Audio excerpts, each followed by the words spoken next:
Pro Cannabis Media.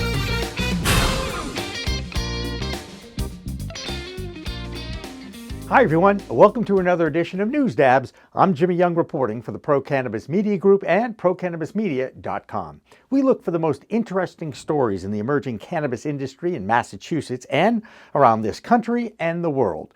We'll start here in our home state of Massachusetts, where there are quite a few dispensaries running low on flower inventory. The reason seems to be a backlog of supply piling up in the testing labs in the Bay State. So before you go, make sure you check online for inventory at your favorite dispensary. Now, one of the reasons for the dearth of inventory of cannabis flower could be the decline in the vaporizer market since Massachusetts Governor Charlie Baker basically shut it down, citing public safety.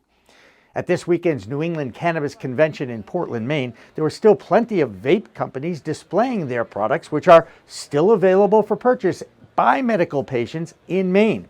NECANN co-founder Mark Shepard expressed his frustration with what is going on in the Bay State. You're shutting down legal businesses, you're putting thousands of people out of employment, you're bankrupting dozens, if not hundreds of Massachusetts businesses, you're leaving landlords with unrented, broken leases. And what are you doing? Are you saving anyone? No, because you can't stop the illegal products. More people are using them now. It's the only way to vape is through the dangerous ones. You're making the legal route impossible, the safe route. It's had a horrible effect on my business. Massachusetts is a very valuable area for us. Our top customers are actually in Massachusetts, so we're really hurting right now.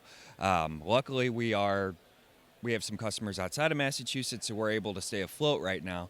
But I can only imagine, being a brick and mortar store in Massachusetts, it's really, really tough right now. Now, that didn't stop hundreds of people from taking in the 5th annual NECANN event in Portland. This year's event once again featured workshops and industry speakers, but it was not as big as last year's because regulations in the state of Maine have knocked out plenty of vendors who are trying to make a quick buck off the hemp and CBD products from last year. You had a huge boom in hemp and CBD, people getting into the space, and then you saw a few months ago a lot of the states came in and said, yes, CBD, but it's got to be locally sourced and grown. So we had a lot of out-of-state white label CBD people here trying to get a piece of the pie.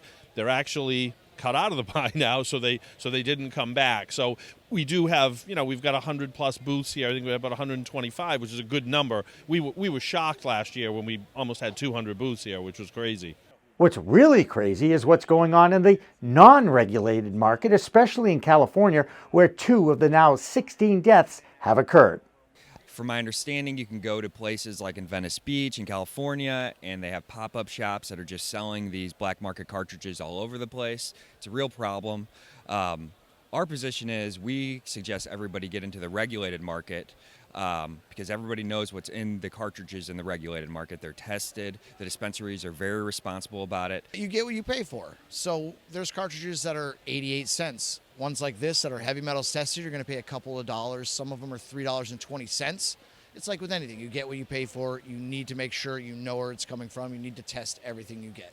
Testing and regulation is the answer to making sure the public is safe. In the meantime, vaping businesses in Massachusetts were denied a restraining order in a federal court late last week. So for now, Governor Baker's ban on vaping for public safety is being upheld by the courts, even though it looks like it's having an opposite effect.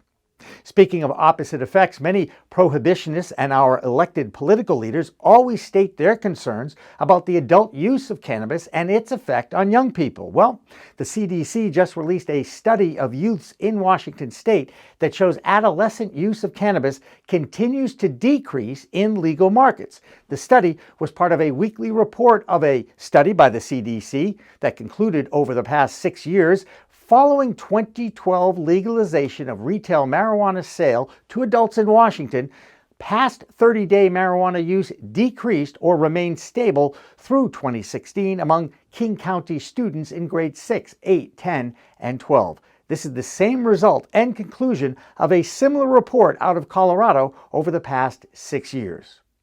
And finally, both Nevada and California have opened up their first cannabis social and tasting clubs in those legal states. So remember, it's a whole new world of weed out there. Learn about it and use it responsibly. For the Pro Cannabis Media Group and ProCannabisMedia.com, I'm Jimmy Young reporting. Here are a few cannabis-friendly events in the greater Boston area over the next few weeks.